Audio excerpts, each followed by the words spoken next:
বাইরেই কোম্পানির ঠিক করে দেওয়া হোটেলে স্টে করে কাল সকাল থেকে মার্কেটে কাজ শুরু করতে হবে, এমনই কোম্পানির নির্দেশ। আমাদের কোম্পানি নতুন কিছু গুঁড়ো মশলা মার্কেটে লঞ্চ করেছে। সেগুলোর মার্কেটিং এর জন্য আমাকে একটা নতুন মার্কেটে পাঠায় কোম্পানি। আমাকে গিয়ে মূলত মার্কেটের দোকানগুলোতে আমাদের কোম্পানির মশলা ব্যবহারের গুণাগুণ সম্পর্কে দোকানদারদের বোঝাতে হয়, যাতে তারা এই মশলা খরিদ্দারদের গছাতে পারে। আমাদের এই কোম্পানিটা নতুন, খুব বেশি দিন হয়নি মার্কেটে এসেছে। মার্কেটিং এর জন্য টিভি চ্যানেলে অ্যাড দেওয়া, সেলিব্রিটি দিয়ে প্রমোশন করানো, অত বাজেট নেই এখন কোম্পানির। তাই আমাদের মতন সেলসম্যানদেরই মার্কেটে ঘুরে ঘুরে সেল বাড়াবার চেষ্টা করতে হয়। মাইনে যা পাই তাতে টেনে টুনে মোটামুটি ভাবে চলে যায়। তবে এই ধরনের কাজ আমার ভীষণ ভালো লাগে। প্রতিদিন নতুন নতুন সব জায়গায় যেতে হয়, কত মানুষ চেনা যায়, কত বিচিত্র অভিজ্ঞতা হয়। প্রতিদিন একটা নতুন নতুন চ্যালেঞ্জ, একটা নতুন টার্গেট। কাজটা ছাড়বার কথা ভাবি না, কারণ এই দুর্মূল্যের বাজারে একটা চাকরি জোটানো যে কতটা কষ্টের তা যারা জুটিয়েছে তারাই কেবল জানে। হঠাৎ পকেটে ফোনটায় একটা টুং করে শব্দ হলো, হোয়াটসঅ্যাপ মেসেজ। ফোনটা বার করে দেখলাম ম্যানেজার বাবু মেসেজ করেছে।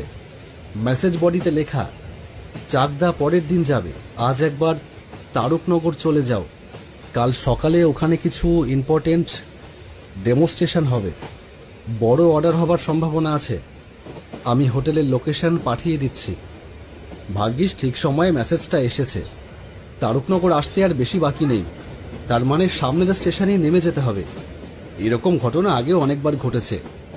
এক জায়গায় যাওয়ার জন্য রওনা হই, মাঝপথে টার্গেট বদলে গিয়ে চলে যেতে হয় অন্য কোনো অজানা শহরে।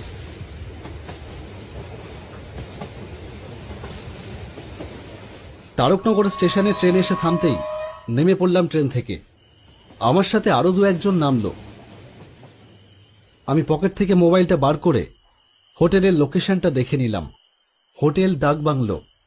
বাবা, নামটাই তো ভয়ানক। প্ল্যাটফর্ম থেকে বেরিয়ে বড় রাস্তায় এসে দাঁড়ালাম। এখান থেকে 1.5 কিলোমিটার দেখাচ্ছে গুগল ম্যাপে। 1.5 কিলোমিটার পথ যাব কি করে? হেঁটে কি অত দূর যাওয়া যায়? দাঁড়িয়ে কোনো টোটোর অপেক্ষা করতে থাকলাম। এখন রাতও হয়েছে বেশ, 10:30 বাজে। এত রাতে কোনো টোটো পাবো কিনা কে জানে। জায়গাটায় আগে কোনোদিনও আসিনি। একেবারে অজপাড়াগা বলে মনেও হচ্ছে না, বেশ কলোনি মতন একটা ব্যাপার। অথচ এই 10:30টার সময়েও রাস্তায় কোনো দোকানপাটও চোখে পড়ল না। উল্টো দিকে 3-4টে দোকান, কিন্তু বন্ধ। জায়গাটা কেমন যেন থম মেরে আছে। এমন সময় দেখলাম উল্টো দিকে রাস্তা দিয়ে একটা আলোর রেখা এই দিকেই এগিয়ে আসছে। যাক, নিশ্চয়ই কোনো টোটো অটো কিছু একটা হবে। টোটোটা আমার সামনে এসে দাঁড়ালো। টোটোওয়ালা বলল, কোথায় যাবেন দাদা? যাব হোটেল ডাকবাংলো। যাবেন? লোকটা আমার কথা শুনে আমার মুখের দিকে হাঁ করে তাকিয়ে থাকলো কিছুক্ষণ, তারপর বলল, যাব, উঠে আসুন। আমি আর কিছু না বলে টোটোয় উঠে বসলাম।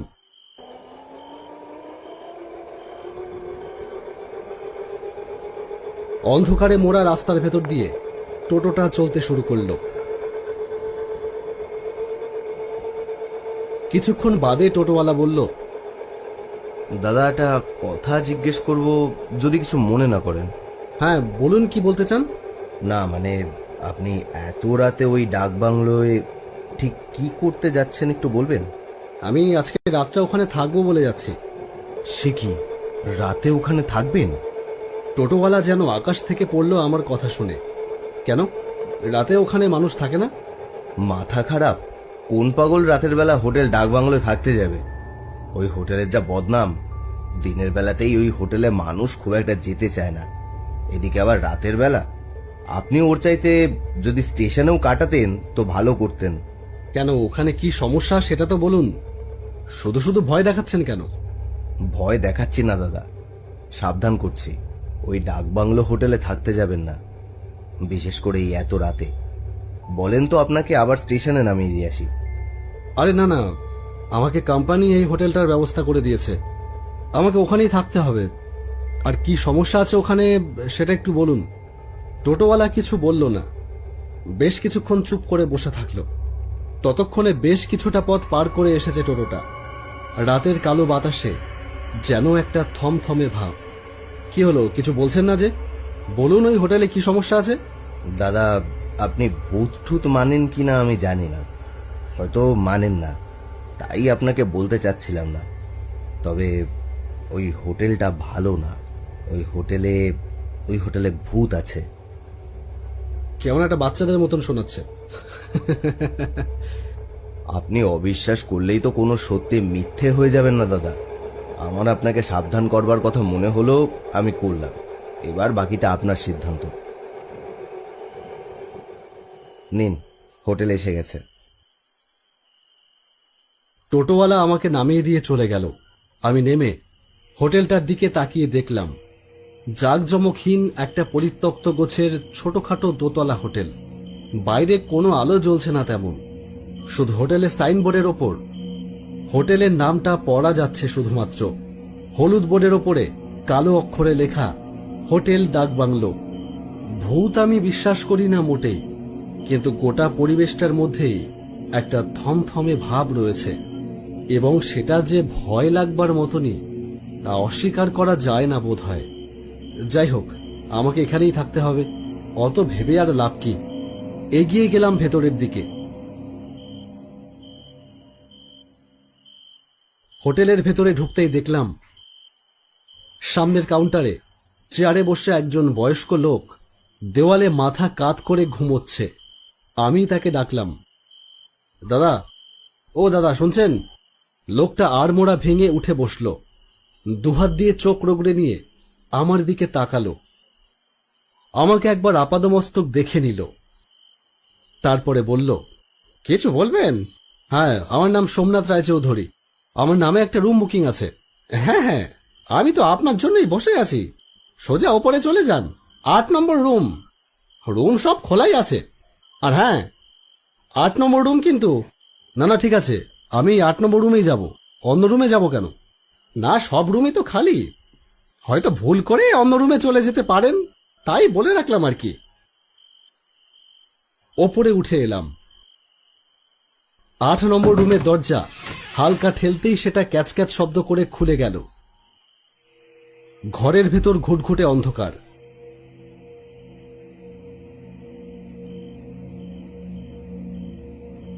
আমি দেওয়াল হাতড়ে সুইচ টিপতেই আলোটা জ্বলল। ভেতরে সবই ঠিকঠাক, কিন্তু কেমন একটা অস্বাভাবিক গন্ধ। শুধু যে এই ঘরে তা নয়, এই হোটেলে ঢোকা মাত্রই গন্ধটা পাচ্ছি। ঘরের ভেতরে একটা খাট পাতা, তাতে ধবধবে সাদা চাদর, দেওয়ালে একটা বড় ঘড়ি, তাতে সময় দেখাচ্ছে 4:30। ঘড়ির কাঁটা কবে যেন এই পর্যন্ত এসে হয়তো ব্যাটারির অভাবে আর এগোতে পারিনি। খাটের পাশেই রয়েছে একটা ছোট টেবিল, খালি। আমি ঘরে ঢুকে দরজা বন্ধ করে খাটে এসে বসে পড়লাম।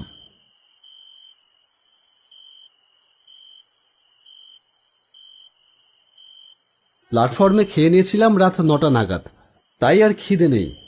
এবার ঘুমিয়ে পড়লেই হয়। ভাবা মাত্রই বিছানায় গা এলিয়ে শুয়ে পড়লাম। সারাদিন ছোটাছুটি করেছি, শরীর ভীষণ রকম ক্লান্ত, তাই ঘুম আসতে সময় লাগলো না। কতক্ষণ পরে জানি না, দরজায় ঠক ঠক শব্দ শুনে ঘুমটা ভেঙে গেল। উঠে বসলাম বিছানায়। দেওয়াল ঘড়িতে সময় দাঁড়িয়ে আছে এক জায়গায়, তাই মোবাইলটা বার করে সময়টা দেখলাম। রাত 2টো বাজে। এত রাতে দরজায় এসে কে কড়া নাড়বে? লাগাতার আওয়াজটা হয়েই চলল। আমি বললাম, কে? কোনো উত্তর নেই। শব্দটা হয়েই চলল। আবারও বললাম, আরে কে? কে বাইরে? আরে এত রাতে এসে বিরক্ত করছেন কেন? কে? এবারেও কোনো উত্তর পেলাম না। আমি বিরক্ত হয়ে উঠে গেলাম দরজা খুলতে। দরজা খুলে দেখলাম কেউ নেই বাইরে। শুধু একটা ঠান্ডা হাওয়ার ঝাপটা এসে আমার শরীরে মৃদু শিহরণ ধরিয়ে দিয়ে গেল। আশ্চর্য, বাইরে তো কেউ নেই, তাহলে দরজায় টোকা মারছিল কে? কি জানি রে বাবা। কিছু বুঝে উঠতে না পেরে বিছানায় গিয়ে আবার শুয়ে পড়লাম। কিছুক্ষণের মধ্যেই আবার ঘুমটা আসছিল সবে। ঠিক তখনই দরজায় আবার ঠকঠক। এবার আরো বেশি বিরক্ত হয়ে চেঁচিয়ে বললাম, আরে কে? কেন বিরক্ত করছেন? দরজায় টোকা দিয়ে কোথায় চলে যাচ্ছেন? এটা কি আমার সঙ্গে লুকোচুরি খেলা হচ্ছে? আমার হুঙ্কারে তার কিছুই এলো গেল না। সে তার মতন দরজায় টকটক করেই চলল। আমি আবার উঠে গিয়ে দরজা খুললাম। ভেবেছিলাম এবারও কাউকে দেখতে পাবো না, কিন্তু অবাক হয়ে দেখলাম না, দরজার বাইরে দাঁড়িয়ে আছে একজন স্ত্রীলোক। এত রাতে একজন স্ত্রীলোক? আমি থতমত খেয়ে জিজ্ঞেস করলাম, আপনি আপনি কে? এত রাতে কি চান এখানে? আপনি এখানে কি করছেন জানেন না? এই ঘরে আমার স্বামী থাকে। চলে যান, এক্ষুনি চলে যান। আপনার জন্য ওর অসুবিধা হচ্ছে। চলে যান বলছি। আশ্চর্য, রাত দুপুরে কি পাগলের খপ্পরে পড়লাম নাকি? তাই তো মনে হচ্ছে। পাগল ছাড়া এ কি হতে পারে? কিন্তু চেহারা বা পোশাক দেখে তো ভালো ঘরের গৃহিণী বলেই মনে হচ্ছে।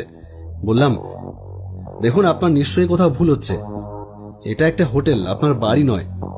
আপনি বাড়ি ফিরে যান। আপনি আমার কথা বিশ্বাস করছেন না? আমি মিথ্যে বলছি আপনাকে? তা নয় তো কি, কোন বাড়ির বউ আপনি জানি না, পাগলের মতন মাঝরাতে হোটেলে এসে উজ্জুতি করছেন। আমি মিথ্যে কথা বলছি? তাহলে পেছনে একবার তাকিয়ে দেখুন। উফ, আচ্ছা কই দেখি পেছনে কে? পেছন ঘুরতেই আমার হৃৎপিণ্ডটা যেন ভয়ে স্তব্ধ হয়ে গেল। দেখলাম আমার ঠিক পেছনে দাঁড়িয়ে আছে সে যে কি তা নির্দিষ্ট করে বলা যায় না। তার সারাটা শরীর আগুনে পুড়ে ঝলসে যাওয়ার মতো। যে মৃদু পোড়া পোড়া গন্ধটা পাচ্ছিলাম সেটা এখন তীব্র হয়ে আমার নাক ঝাঁঝিয়ে তুলেছে। এ কি করে বন্ধ ঘরের ভেতরে এলো?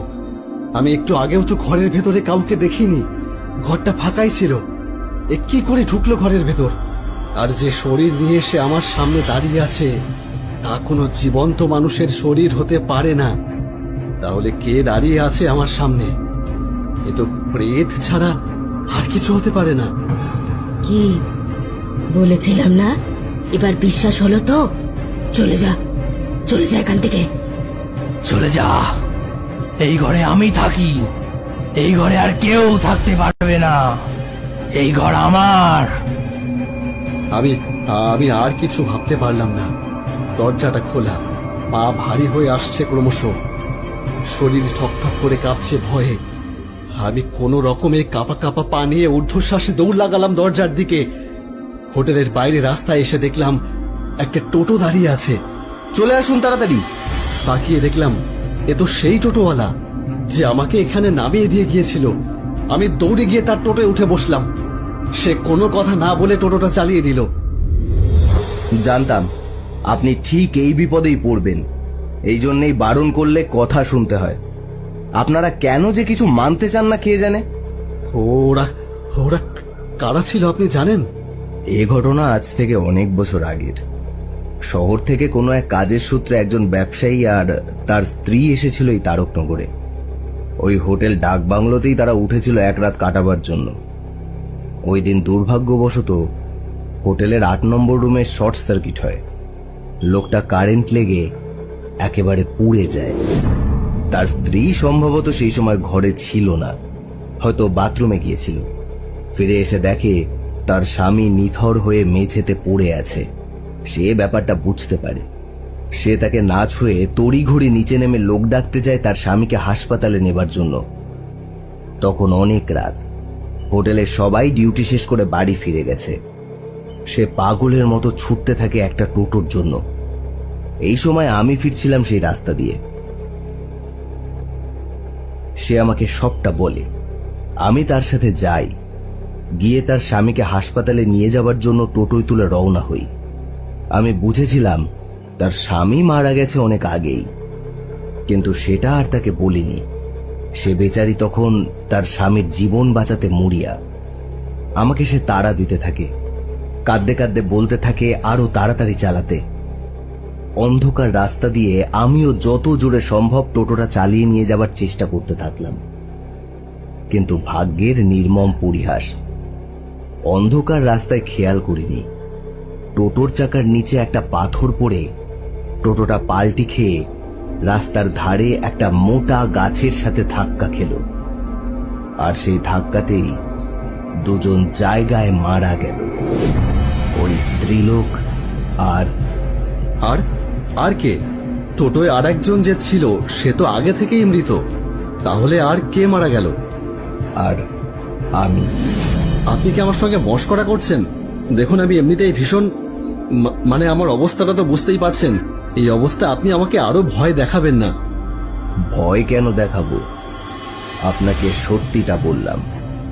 বিশ্বাস না হয় তবে দেখুন। অবাক হয়ে দেখলাম টোটোর চালক ধীরে ধীরে যেন বাতাসে মিলিয়ে যাচ্ছে। মুহূর্তের মধ্যেই টোটোটা সম্পূর্ণ চালকবিহীন হয়ে গেল। চালক ছাড়াই টোটোটা চলছে রাতের অন্ধকার ভেদ করে। আমি আর পারছি না, শরীরটা ক্রমশ অবশ হয়ে আসছে, পঞ্চ ইন্দ্রিয় যেন শিথিল হয়ে আসছে। আরে ও দাদা, আরে উঠুন উঠুন, ও দাদা। চোখ মেলে দেখলাম দিনের আলো ফুটে উঠেছে। আমি স্টেশনের বাইরে রাস্তার ধারে শুয়ে আছি। ধরফর করে উঠে দাঁড়ালাম। লোকটা বলল, কি মশাই, রাতে খুব টেনেছিলেন বুঝি? চেহারা দেখেই তো একদম পেঁচো মাতাল মনে হয়। যান যান, বাড়ি যান, রাস্তার উপর শুয়ে আছে।